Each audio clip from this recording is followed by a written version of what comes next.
আসসালামু আলাইকুম সুপ্রিয় দর্শক, আমি ডাক্তার মোহাম্মদ ইমরান হাসান খান। আজকে আমি কথা বলবো ডায়াবেটিস সবসময় কিভাবে নিয়ন্ত্রণে রাখতে পারেন।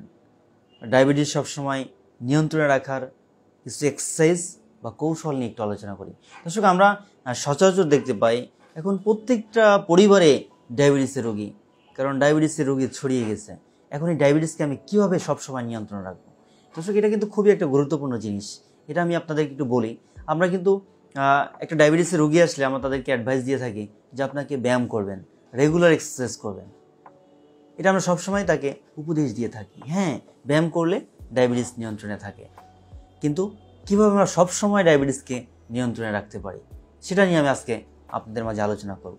দর্শক, আমরা দেখি যে অ্যারোবিক এক্সারসাইজগুলো থাকে, যে ডায়াবেটিস নিয়ন্ত্রণে রাখে। অ্যারোবিক এক্সারসাইজ বলতে আমরা বোঝাই যেরকম হাঁটা, regular walking, running, cycling, jumping, swimming, সাঁতার কাটা, এগুলো অ্যারোবিক এক্সারসাইজ। এটা করলে কিন্তু আপনার ডায়াবেটিস নিয়ন্ত্রণে থাকবে, কিন্তু সবসময় পার্মানেন্টলি নিয়ন্ত্রণে থাকবে না।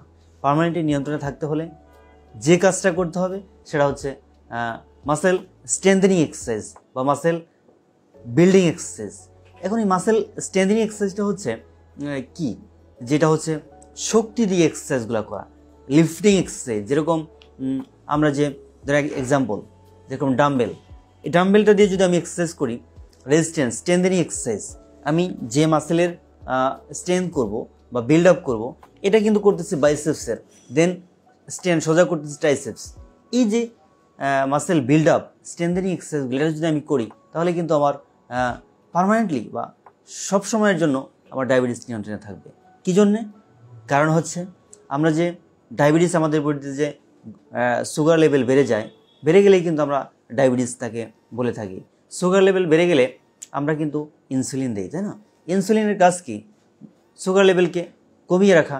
এখন সুগার লেভেলকে যদি আপনি কমিয়ে রাখতে চান, এখন আপনার মাসেল খুবই দুর্বল, ওর ভিতরে যদি আপনি ইনসুলিন পুশ করেন, তাহলে ওই ইনসুলিনটা মাসেলের ভিতর বা কোষের ভিতর গিয়ে যদি মাসেল কম থাকে, তাহলে কিন্তু কম কাজ করবে, কম পরিমাণ সুগার কমাবে।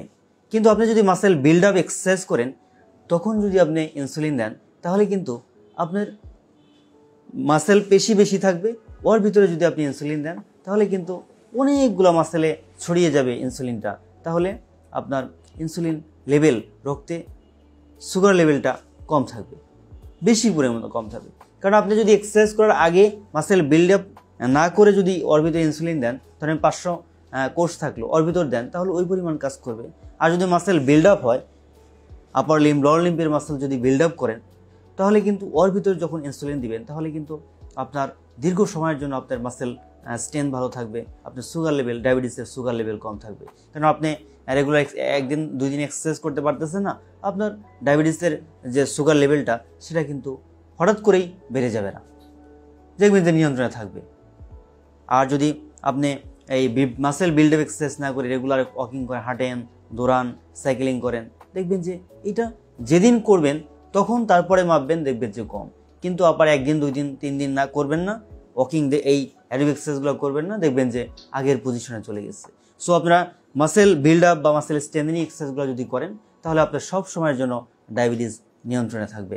আর এই মাসেল স্ট্রেংথেনিং এক্সারসাইজগুলো করার জন্য যে টেকনিকগুলো, কৌশলগুলো দরকার, কোন মাসেলগুলোকে কীভাবে বিল্ড আপ করতে হবে, সেটার জন্য একজন ফিজিওথেরাপি চিকিৎসকের পরামর্শ নিয়ে যদি আপনারা এই মাসেল স্ট্রেংথেনিং বা বিল্ডিং এক্সারসাইজগুলো যদি আপনি করেন, তাহলে কিন্তু আপনাদের জন্য সবচেয়ে বেটার এবং আপনাদের ডায়াবেটিস সবসময় নিয়ন্ত্রণে থাকবে।